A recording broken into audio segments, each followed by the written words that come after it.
This is Pet Life Radio. Let's talk pets.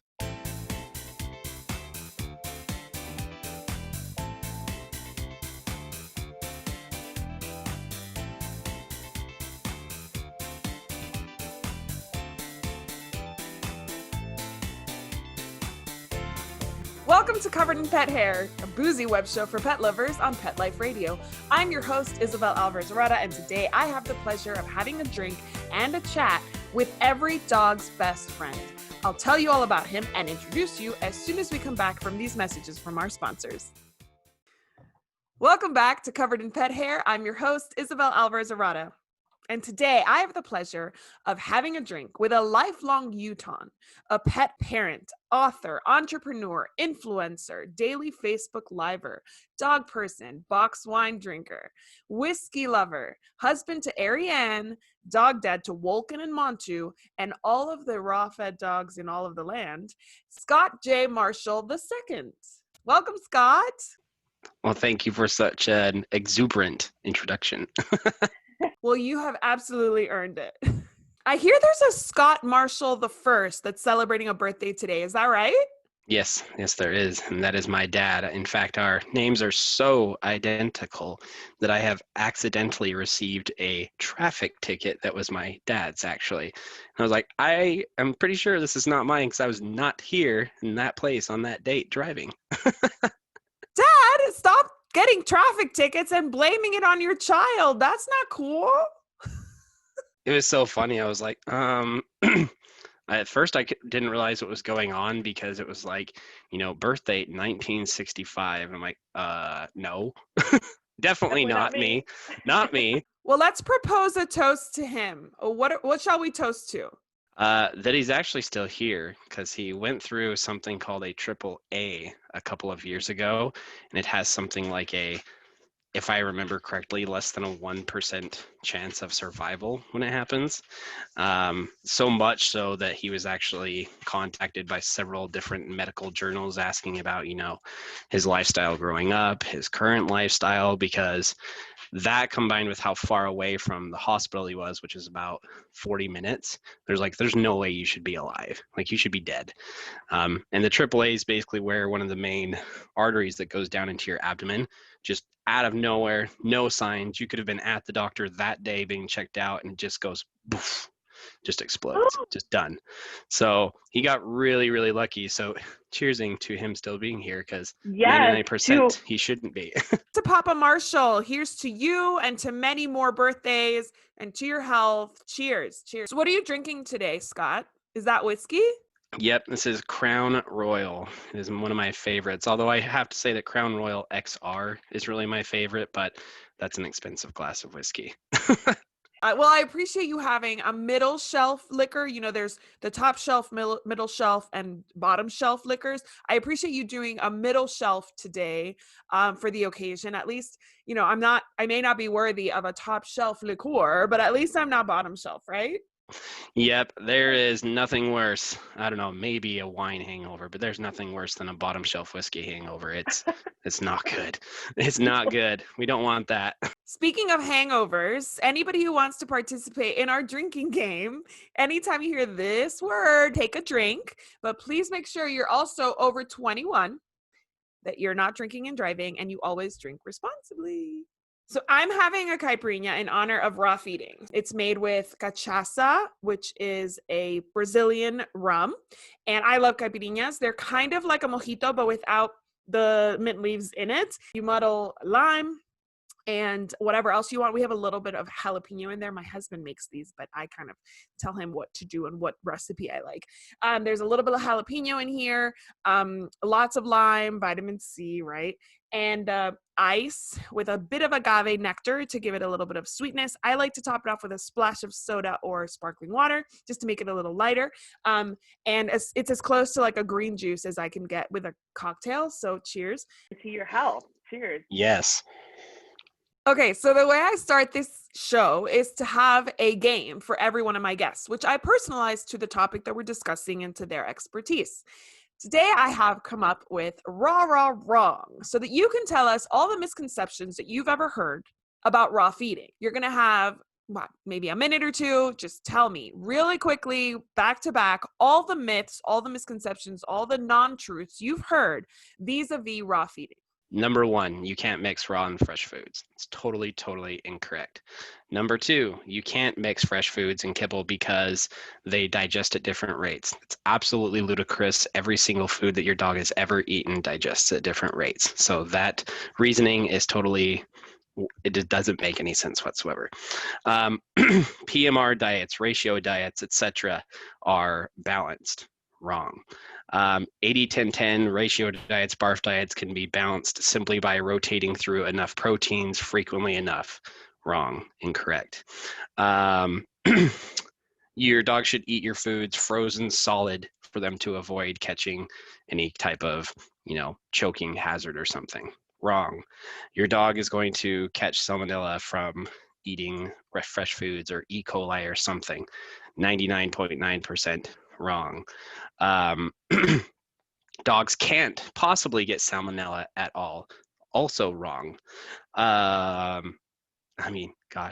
there's so many. Your dog can't eat pork because of trick. Wrong. Totally, totally wrong. The trichinosis problem, which is a worm bacterial issue, it's a parasitic issue and has long since been dealt with through stuff like USDA regulation. So not a problem anymore. Wonderful. Great job. So I heard that you almost burned your house down while cooking tater tots. Is that why you are into the raw food movement? Is it because you cannot cook? No, definitely not. Although that was a fun story because that was when my wife and it was right after we got together and we weren't engaged or anything yet, but we were living together. And for whatever reason it was, because we were in our young 20s, something happened with one of our jobs and we ended up having to move in with my mom and her new husband. And it was this new house that they had just gotten put together. And all of a sudden at like 3 o'clock in the morning, beep, beep, beep, beep, beep, beep, beep, because I just fallen asleep on the couch watching like Futurama or Family Guy or something like that. And so this now ex-husband of my mom's, who didn't want us there in the first place, now comes out and like the house is all but on fire, and it was just like his ultimate, like, this is why I didn't want them moving in. It's a good story now, but it was not fun then. So your wife puts all of your deep dark secrets on Facebook, and I've read them all, and I'm going to use them all against you. She puts them all on Facebook, so there are no more deep dark secrets. There are no more. Okay, so seriously, how did you get started in raw feeding? So luckily, I do not have one of the most common stories out there, which is something terrible was happening. There's a skin issue, there's a digestion issue, hair loss issue, cancer, whatever it happens to be. So many raw feeding journeys and stories start with, peril. Like, I didn't have a choice, and so that's why I started, because I heard that it could help. Luckily, that was not the case for me. So I grew up on food stamps and state assisted living and housing and all that kind of stuff, and so we were always living in places that was like no pets.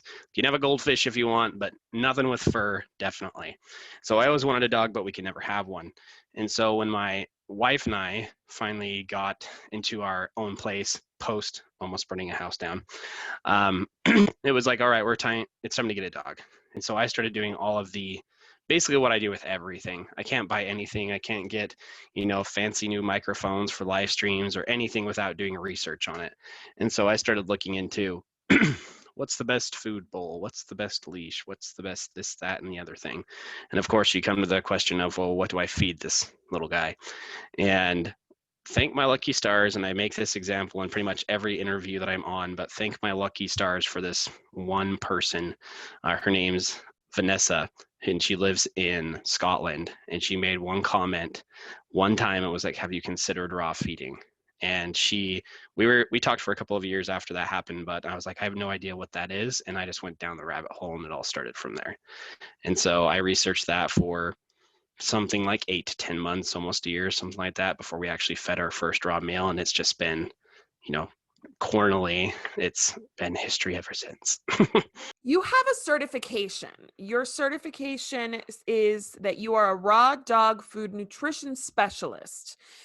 What does that mean, and where does one get such a certification? It's actually this thing right here that's behind me, that orange and white guy right there. So it is course that's put out by Dogs Naturally magazine. And it's a good informative course that talks about some of the simpler parts of raw feeding, some of the way not simpler parts of raw feeding, some of the agricultural impacts of raw feeding. Like it's a really good course. But one thing that is a big misconception online is that it's a true certification, like a nutritionist certification, but it's really more like a certificate of completion. Now, the course slash really school that I'm in now called Cassie, that is a true nutritionist certification. Super expensive, takes a year to finish. So yes, I do have the raw dog food nutrition specialist certificate, but it's not a legitimate certification. So it's not something like if you wanted to start doing meal plans or something like that as a business at home, it's not what you would want to go through to start doing that. If you're a pet parent at home that wants to take it to the next level and learn more than what you can just find on YouTube videos and stuff potentially, then I think that it's a good option. Okay, so what title will you have when you finish this new certification? That will be a Cert CN, a Canine Nutritionist Cert CN certification. And is that what we want when we're looking for resources, somebody to help us come up with meal plans or discuss nutrition with about our pets? Yeah. And I mean, there are exceptions out there, like I'm not going to name the company right now off the top of my head, but either number one or number two, depending on how you want to look at it, biggest raw food company in America, soon to be Canada, their head formulator has never taken a legitimate like course as what do you want to call it, structured course. It's all been self-learning, and he's like the smartest guy I've ever met in my entire life. So just because someone doesn't have that, I don't think is a reason to instantly throw them out the window, so to speak. But if that is the case, I would highly recommend that you get a lot of references first. Well, you have other pet pros that experts in raw feeding that you recommend, don't you? There's Ronnie from Perfectly Rawsome, Dr. Kosher from HealthyDogWorkshop.com. She does a lot of the same stuff, and she's a veterinarian. So there's no shortage of options out there. If something doesn't feel right to you, don't go with that route. There is someone else out there that can get it done for you. For those that aren't familiar, there are a lot of veterinarians that are not on board with raw feeding, which makes it a little bit of a controversial topic in the pet care world. Scott, do you want to talk a little bit about veterinarians and their reluctance with raw feeding? So here's my feelings on the vet situation. And I think that I've got a fair perspective on this because I know so many veterinarians with what I do for a living. I think that there's a couple of different categories of veterinarians that are apprehensive about raw feeding. There is the super old school, just stuck in their ways, is never going to change anything, even if you show them a really good study, reputable, repeatable. They're just never going to change their mind because they're just set in their ways. Then there are the vets that are totally okay with it, but they have concerns because they don't think that the pet parent is going to do their due diligence and make sure that their dog's nutritional needs are being met. That, for me, from my experience, is the most common one. And those are the vets that I actually agree with. Like, I share that concern with you, which is one of the reasons why I do what I do for a living. So I completely agree with those vets. Then there's the vets who are just, all for it, but they just don't have any education on it. They're like, well, I don't think that it's a bad idea necessarily, but I can't give you any advice on how to do it because I'm a medical professional, not a nutrition professional. Right. And I think that sometimes vets get a bad rap for that because people expect their veterinarians to know everything that has to do anything with their dog. Like, they want to ask their vet about training, they want to ask their vet about nutrition. And so when they get certain or no suggestions from them on those topics, they get a bad rap for it. And I don't agree with that. Like, on my Facebook group, if anybody tries to bash vets, it's just like, you're getting DOS boot. Like, go. We don't need to contribute to the negative stuff towards veterinarians. They've got hard enough lives as it is. I absolutely love that. That is so true. You are spot on. So When somebody comes up to you and they are currently feeding their dogs kibble and they want to transition to a raw food diet, what advice do you give? It would really depend on the dog. A lot of it would be on the dog's age. If it is an older dog, like an adult dog to a senior dog, typically something like a slower transition is going to work out better. And there's a couple of different ways to do slow transitions where you can slowly introduce one ingredient at a time, like going 1 week is one food, second week you add on another food, third week you add on another food, until you eventually get to what you would call balanced by AFCO or NRC feeding guidelines. The other option would be for you to slowly introduce a complete and balanced pre-made into the kibble, where you slowly take away a higher percentage of the kibble and introduce more of the pre-made to take up the calories and nutrients that you're losing from the reduction of the kibble. Puppies, luckily, are significantly simpler most of the time because they don't have the same issues that adult dogs have from being fed kibble for so long. So most of them can be transitioned cold turkey, like literally kibble one day, completely balanced raw, whether it's pre-made or DIY the next day with minimal to no issues. And the reason for this is because there's lots of different reasons, but one of the big ones is digestive enzymes. When dogs are fed kibble for a long time, there's three main digestive enzymes all the time, not just when they're fed kibble. You've got protease that digests proteins, you've got lipase that digests fats, and amylase that digests carbohydrates. And bodies are lazy, so they don't do more than they have to do. So when dogs have these really high carbohydrate diets, like kibble, that are like 35 to 50% carbs and sugar, their body produces more of the amylase, the carbohydrate enzyme, and less of the protein and fat enzymes. Then we flip the script and start feeding them these diets that have like 1% maybe carbohydrates in them, and the rest of it's fats and proteins. So they literally don't have the digestive enzymes that they need to digest the food. So that's why lots of adult dogs have diarrhea and that kind of stuff after the switch initially, but then the body levels things out. Puppies don't have that problem because they haven't been exposed to kibble that long and don't have that digestive enzyme mess up. And when you say puppy, what age group are you discussing exactly? Once they start reaching their maturity age, it's probably where you're going to want to start maybe into a slower transition. And that's going to be different for every breed. If we're talking about like a Scottish Terrier, it's going to be 10, 12 months old. If we're talking about a Bull Mastiff, that could be 2 years old before they reach their maturity. Same with something like a Great Dane. German Shepherd's like 18 months. So it really depends on how long that particular dog is in their puppy stages. If you don't consider your dog a full-grown dog yet, you may be able to get away with a immediate cold turkey transition. But I would recommend joining Facebook groups and stuff like that for recommendations on managing digestive upset if it happens. Stuff like slippery elm bark, digestive enzyme supplements, and so on. Are there dogs that don't make good candidates for raw feeding? The vast majority of people it is completely safe for. There are some medical exceptions. Like if you had a dog that has some serious autoimmune issues, I think that you would want to stay away from typical pre-made or DIY raw feeding. That being said, if that was the particular medical issue, you still have a really good shot with something like HPP raw foods, which is high pressure pasteurization, which essentially squashes both good and bad bacteria. So that may still be a safe option for that dog. I think that most people that run into issues where they come to the thought process of my dog can't handle raw foods, it's because of a less than ideal approach to starting or continuing, and that there were things that they could do. But some people just don't want to go that far, and I don't blame them because they see their dog having digestive issues for 4, 5, 6 days, a week, 2 weeks, and they're just like, I've got to stop this dog from having this diarrhea. So I can't blame them whatsoever. Especially if it's happening in the house and they're keeping you up all night and it's incessant. I totally agree. That's a really stressful thing to take on.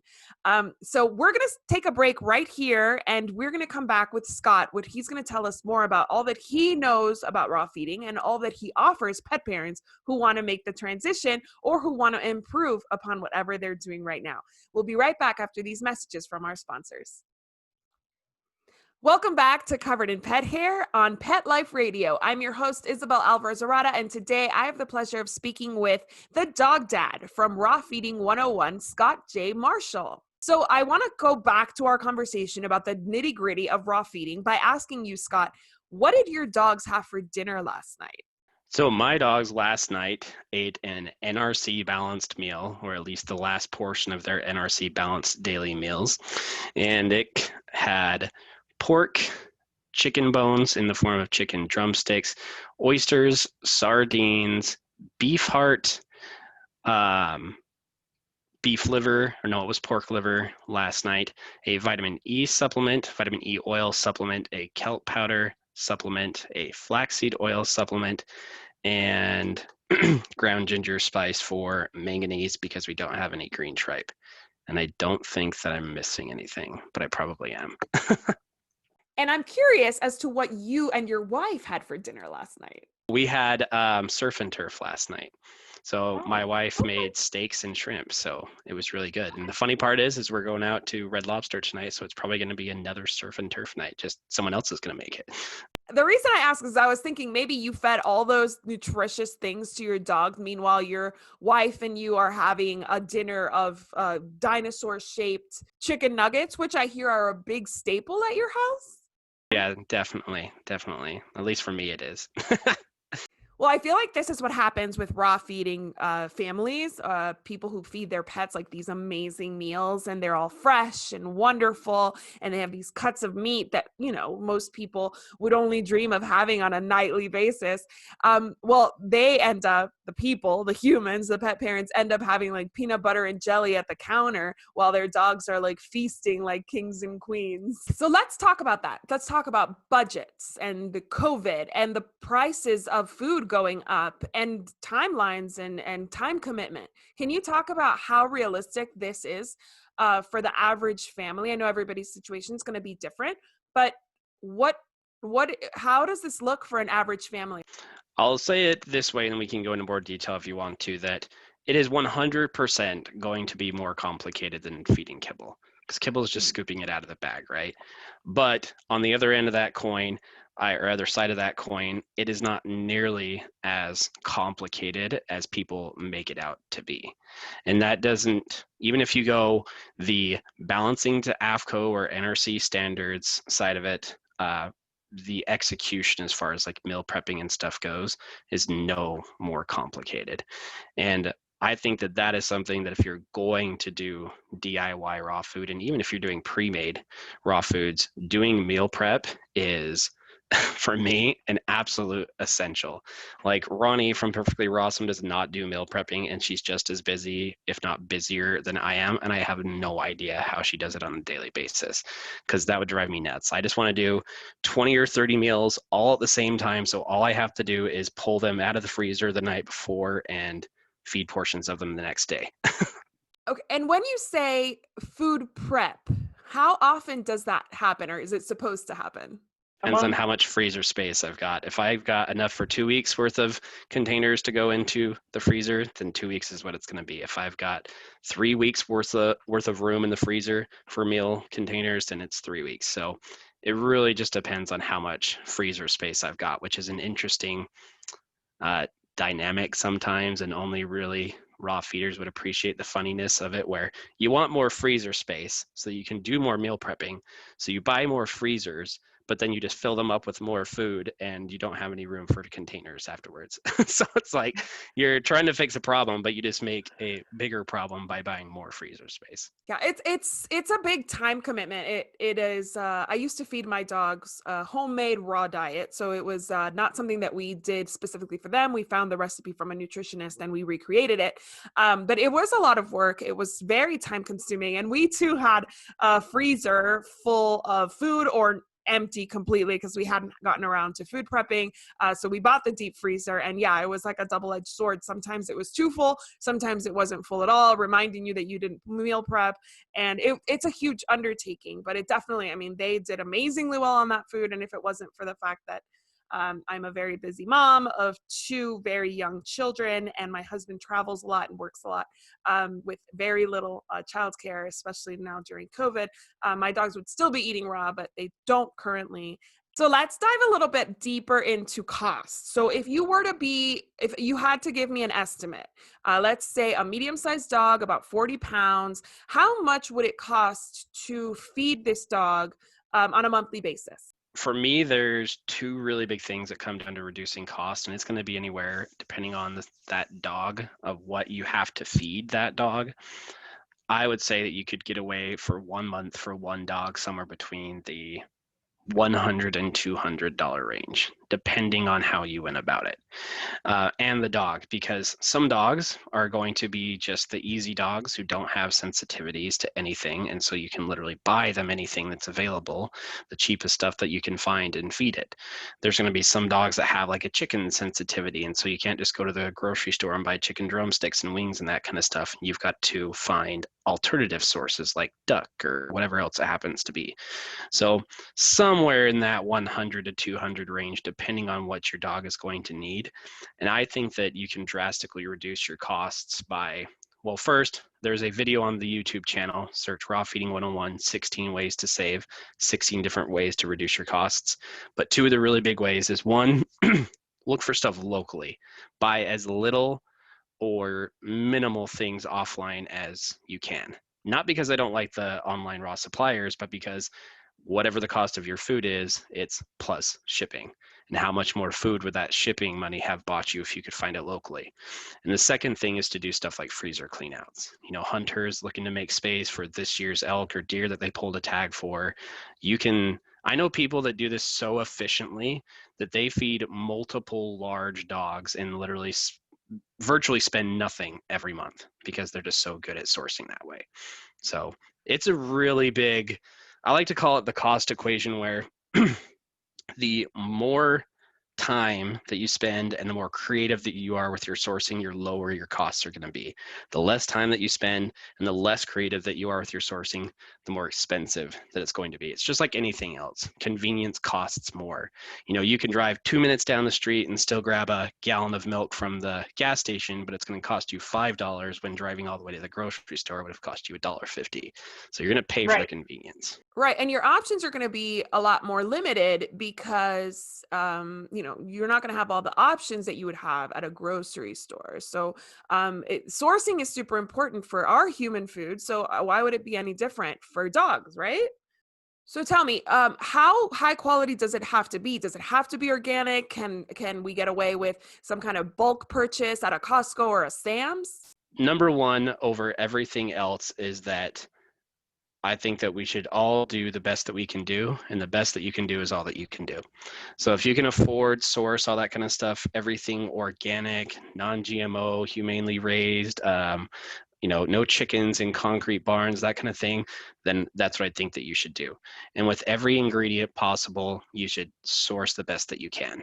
The only thing that I would say is just don't do this is to make sure that it was intended for human consumption, because then there was some kind of quality and health control with these animals. And number 2, to not use suppliers and pre-made makers that utilize 3D and 4D meats, which is basically animals that are downed, dead, diseased in some way, and that's where they source them from. Like a cow out in the field just like lays down one day and dies, and they don't know why. And that goes into this particular company's food. So those ones I would really stay away from, because you just have no idea what made that happen. Like, why did they just out of nowhere, for no reason whatsoever, just fall down dead on the prairie that day? Like, what was it? Was it a disease that could be passed on to your dog? Was it just they were super old and it was just their time? It's too big of a question mark to risk it. Understood. So commercial raw food for dogs, yay or nay? Yay, but always a but. You want to, yes, absolutely, 100 billion%, but you want to do some investigating. 1, you want to make sure that you're checking sourcing to make sure that it's not these 3D, 4D meats. Number 2, you want to know what you're getting. So if you are looking for a complete and balanced, meets or exceeds AFCO standards, suitable for all life stages, literally like one and done, I don't have to feed anything else, you want to make sure that that's what it is. Because, and I won't say their names because that's not what I'm out here to do, but there are companies who will use the verbiage that people like me teach their audiences to look for to make sure that it's a one and done. They will utilize up to the point of just before it would be breaking the law to make it look like their foods are that, to where they are complete and they are balanced and they're suitable for all life stages. And then in teeny tiny little print on the website underneath it, it'll say balanced to 80-10-10 or BARF standards, which isn't really balanced to nutrients, database, science, whatever you want to call it. It's not really balanced food, but they'll really, really try to make sure that you think that it is. And then the only person really paying for it is your dog. So you want to do your research, ask around. There are so many Facebook groups where you can get feedback on.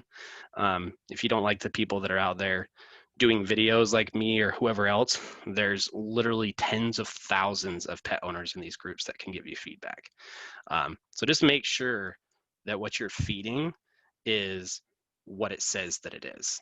Because if you think that it's complete and balanced and that you don't have to add anything to it, but it really isn't, your dog's missing something every single day. And eventually that leads to a problem. Well, if somebody cannot commit after hearing all this, they know they cannot commit to either a DIY raw food or a commercial raw food because of budgeting or time constraints.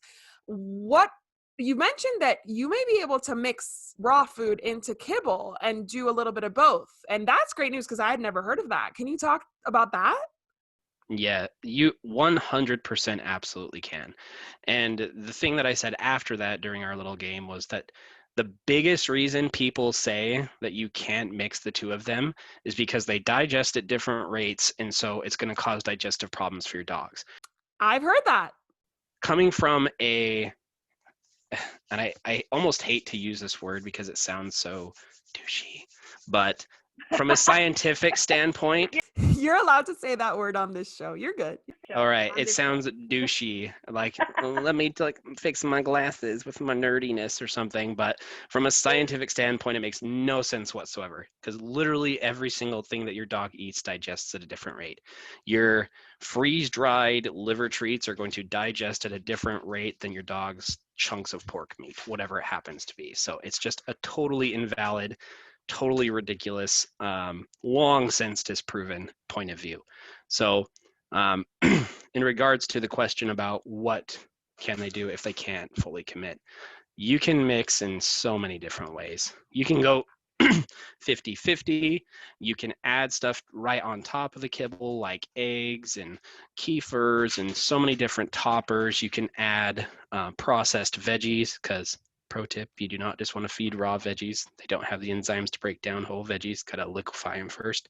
There's so many options.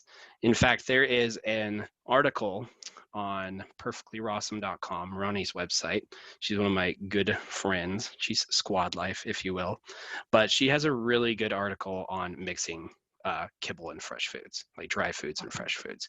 So I'd really recommend going and checking that out if you can't, for whatever reason it is, cost, time, whatever. Go and check out that article. And any amount of fresh food is better than no fresh food. And I'll make sure to link that. I'll provide that link as a resource for pet parents when I share the video. And speaking of resources, you are an amazing resource. You offer so much. You have YouTube videos explaining raw feeding and all the details that you go into. You have a free Facebook group where people share ideas and troubleshoot issues. You have a ton of guidance. You give a ton of guidance for free. All of this is for free. And then you also have one-on-one consultations. You do meal plans, and you have a boot camp for people who really want to dig deep into what their pets need. Tell us all about it. And hi, dog. Which one is that? That is Montu. That is Montu. I don't know what's going on out there. I think someone's moving their truck or something like that. And you'll actually always know whether it's Montu or Wolken because Wolken can't bark. If you can hear him, I'll be quiet and see if you can hear him. I did hear that. Why can't he bark? So we adopted him when he was about 10 months old, and his original owners had him debarked, which is essentially snipping their vocal cords, the tissues around their vocal cords. So to me, that's kind of like, and I don't know how controversial this is with the listeners, but to me, that's like declawing cats. Like, if you couldn't handle a cat with claws or a dog that barks, you shouldn't own either, in my personal opinion. Every dog and cat deserves a home, but not every home deserves a dog or a cat. 100%. That's not controversial at all. I 100% agree with your sentiment. Poor guy had to undergo a painful and needless surgery, and that is just terrible. Yeah, I'm sure it wasn't very fun. But he's with us now, huh, Mr. Beacon? And he's 10 years old now, so I don't even think he remembers what it is like to bark anymore. But people will hear that and they'll think there's this little like pug around the corner or something, and then this like 80-pound German Shepherd comes around the corner and it's like, oh, never mind. This is not what I thought it was. Go ahead and tell us how our listeners and viewers can find you and learn more about all that you do. The best place to go is just to the website, rawfeeding101.com, because it links to literally everything else. All the free resources are there, other than the Facebook group and the YouTube channel, which are linked there on the very first homepage. It's just down at the bottom. Click the Facebook group link or the YouTube link, and you can get to both of those. All the services are on there. Live chat is on there. So literally everything and every way to contact me is on that one website, rawfeeding101.com. Perfect. Fantastic.